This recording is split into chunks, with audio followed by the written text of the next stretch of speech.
Okay, now we want to talk about how we can solve equations both graphically by using the point of intersection method. And so first we want to solve this equation. So if we recall from what does this mean? This means at what y value, so in what year, will the percent of women be 6%? So in what year will the percent of women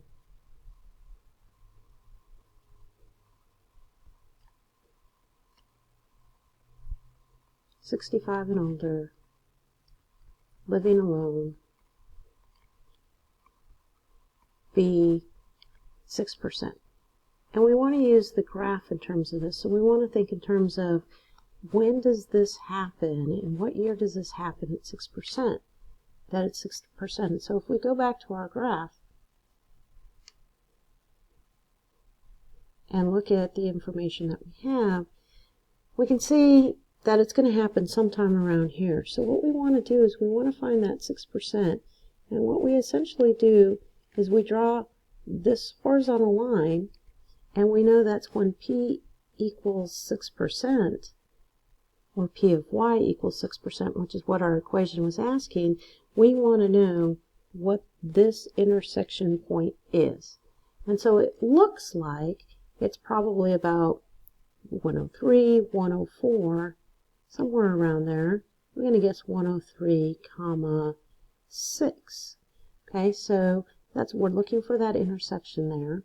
And again, if we go back to the actual problem, it's asking us, we want to answer this in an ordered pair because it is that year when that happens. And so we were guessing it's about 103 and 6%. So now we're going to have the calculator do the work for us. So remember from our very first looking at the graph, the window, this is our window function of our calculator. This is the graph paper, the calculator's version of the graph paper. So I'm going to use the information that we already have from our graph to use these values and to actually graph this function into our calculator. Okay, so now we're going to go to our calculator, and our first step here is we're going to hit the y equals. And in our y equals, we're going to type in this equation. And again, remembering that our calculator only understands x's and y's, x being the input, y being the output, and that's why it's y equals. And our x key is here located in kind of in the middle of the top, it's in the second row. So this is a negative number, so we're going to make sure we hit the negative key right here, and then type in exactly the function that we see, and then we get to, oops, missed a 0 there. And now we use the x key, and then this one is raised to the third power, so we're going to use the caret, and then the third power, and then I'm going to move it over so that it goes back level with the line there, and then 0.016, and we can continue on finishing this up.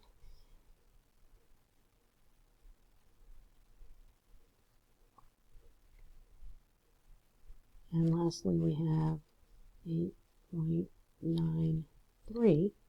Okay, and now that we have that entered into our calculator, our next step is to hit the window key. And we're going to adjust the window exactly what was given to us in our graph on paper pencil. Now we're going to make the calculator do the same thing. So we're going to go from -10 to 110. And on our graph paper we counted by tens. And then along the vertical axis we went from 0 to 40. And then we counted those by fives. And now I'm going to hit graph. And I switched a very similar graph to the one that we drew by hand. And then we're also, so now we have this. The other thing we need to do, so this is in Y1, we need to talk about where this value goes, the 6, and we know that we were trying to find the line or the y equals, so we're going to go to y2 and we're going to place 6 in the y2, and so our y equals, we have our first equation, our second equation will be 6, and now when we hit graph, we'll see that intersection. And so now the steps that you're going to do is going to be second, and then the trace key. You're going to hit 5 and enter 3 times. And so do second, trace, 5 for intersection, and then we just hit the enter key 3 times, and calculator will do its magic, and you'll see right here that this time it was 103.15, so we were, I guess, pretty close. Commas, oops, not comma 0, it's comma 6. And so 103 point, oh, I'm sorry, 15, not 53. Not sure where I got the 53 from. 15, comma 6. Okay, and we're going to go on and do another problem, very similar. And this time we're going to talk about your justification for your window. So we want to first solve this g of p equals 5 times the quantity p minus 11, and we want to solve it algebraically when g of p equals -2. So we can imagine that this has some sort of graphical representation, and this is a horizontal line when the y value is -2. And so since both of these are g of p and g of p, that tells us that -2 must equal 5 times the quantity of p minus 11. I'm going to just spend a minute here and do the construction story. So p is subtracted by 11. The difference is multiplied by 5. And then the result is 2, oops, -2, lost the negative sign. And so we're going to deconstruct this. And so when we deconstruct this, the first thing we're going to do is we're going to, instead of multiply by 5, we're going to divide by 5. And that leaves us with the p minus 11. That leaves us with the difference. And now instead of subtracting 11, we're going to add 11. And when we do the calculation, we're going to end up with p equals 10.6. Okay, so we know what the value of p is, and p is our input. And so we know that this is 10.6, comma, and our output was -2. Okay, so now we're going to do the same thing using the calculator, where in y1, we're going to put in, and it doesn't matter which one you do, but generally we put in the one that seems to be more complicated in the y1, and in the y2 we're going to put in -2, and then we have to adjust our window so it makes sense. Since we didn't graph this, we're going to have to think a little bit about this. So this is our horizontal, and this is our vertical, and I do know that our solution is 10.6 -2, so my x values have to include the 10.6, so maybe if we go from 0 to 15, and our justifications need to include 10.6, and then this is a good starting spot. And then the scale, if I'm going from 0 to 15, I can count by 1s, maybe count by 3s.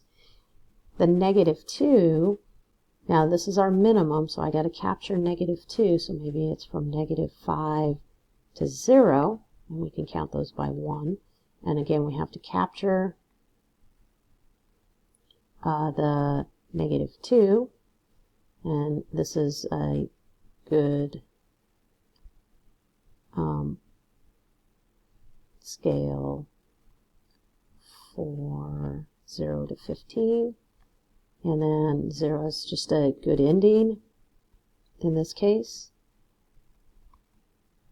And then this is just a smart counting by 1. So now if we go to our calculators, and in our y equals,